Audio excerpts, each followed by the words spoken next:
Hey, this is Jerry Lynn, the new effing show, and I'm checking out Mega Metal Magazine. And check out any underground fanzines I can find. A lot of good research.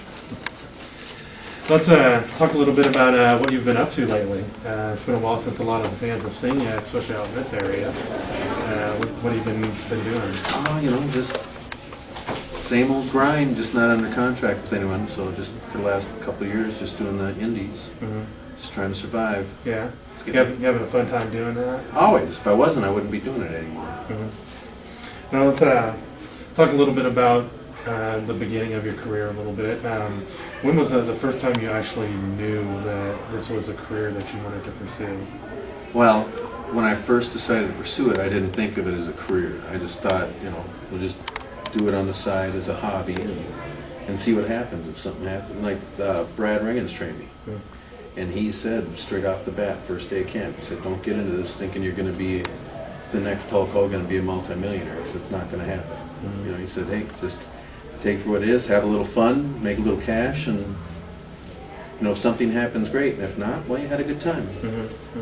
Now, do you remember your first official wrestling match that you ever did? It was a TV taping for this indie group called the IWA in New Ulm, Minnesota, and I had 3 matches that day. My first match was against a tag team called the Terminators and a couple of big monsters, so I was pretty much scared shitless. And but it went good. And then the second match was a 6-man against Tom Zink, Steve Olsanowski, and Derek Dukes. And then the third match was against the guy I went through camp with, is Tom Burton. So I worked 3 matches on the first night I ever wrestled. So Wow. Pretty. I was a nervous wreck. Pretty schedule that day. Yeah. Nice.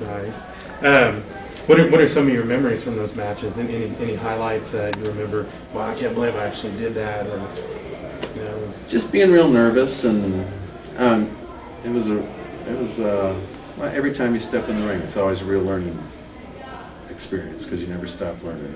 So even my first night, I learned a lot. Let's talk a little bit about wrestling overseas. How would you compare the wrestling fans, like in Japan and whatnot, to the U.S. fans? Well, the Japan fans, you know, they're educated to a different psychology over there, and they look at it more of as a sport. And so they'll sit there, for the most part, if it's not some built-up big feud, really quiet and really be watching the match intently. So, and then, you know, if it's a big built-up feud, they'll go crazy and, you know, be stomping on the floor, and it sounds like thunder roaring through the building. But that's on special occasions. So it's, you know, in different parts of the country it's different. I mean, in parts of the world. Yeah. Now, what would you say that the strangest place or the strangest country that you've wrestled in would be? I wouldn't call it strange. I guess in Germany, I think it was in Hamburg, Germany, they had as far as wrestling, you have to be 16, I believe it's 16, I can't remember the age, 16 or over to attend it without an adult. With an adult, you can be 14 and over, something like that. I think just because of the, you know, violent content. But that was kind of the thing that struck me strange. Now, do you have any highlight, looking over your whole career, is there any one match that stands out as like the most memorable? I mean, you've had quite a few memorable matches, just as a fan perspective, just for me. From as a fan perspective, for me being a fan? Yeah. It was in St. Paul, Minnesota, at a Salvation Army Center.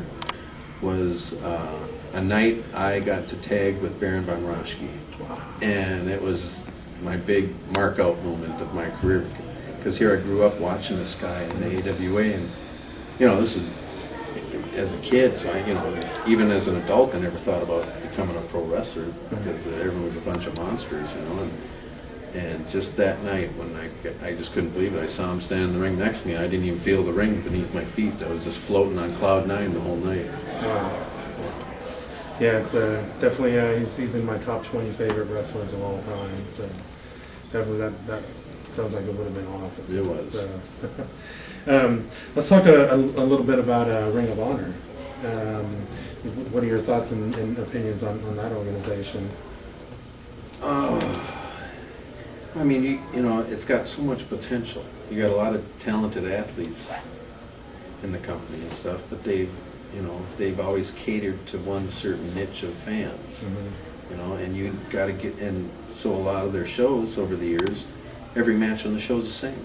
And if you want to build a bigger fan base, you got to give them a more variety, because everyone likes wrestling for a different reason. I've always said some people like, you know, the high flying stuff. Some people like the technical wrestling. Some people like the hardcore. Some people like the comedy gaga and the goofy, wacky characters. So you got to give them a variety if you want to build a bigger fan base. And I think that's where they've really missed out on. They've always just emphasized on one certain style, and they need to, you know, if they want to get bigger, they got to give more of a variety. Now I was reading some things about you have had some comparisons to the movie The Wrestler, to one of the characters in that movie. What's your thoughts about that? Well, when I first saw the movie poster, it did kind of strike me, mainly because you couldn't see his face, because I hope I don't look as old as he did in that movie. But I think any wrestler who's been doing this a really long time, any veteran, can relate to a lot of different parts of that movie. So I don't think it was just, you know, any similar comparisons just to me in my career. It could be any veteran. Now, as a wrestler and have been doing this for as many years as you have, what was your initial reaction to seeing that movie the first time? There's certain parts that hit home, like when they were walking on the boardwalk with him and his daughter, and that, you know, I went and saw it with my 15-year-old daughter, and that kind of really hit home, because there's been, you know, I had to move out of state to go get work, you know, and so there was a lot of time I missed. You know, at least I always made an effort. I'd always fly back home and go see her and stuff. Sometimes it'd be, you know, 2-3 months at a time without seeing her. So I did miss out on a lot of her childhood. So that kind of hit home. Yeah. Do you think it was a pretty accurate portrayal of the wrestling industry? Is there anything in it that when you watch it, you're like, man, that's Hollywood? A lot of it was, yeah. But I thought if it wasn't about one particular wrestler at a particular point in his career, they could have really even showed a nittier, grittier side of the industry. Because I've had a lot worse locker rooms than they had in that movie, I'll tell you that.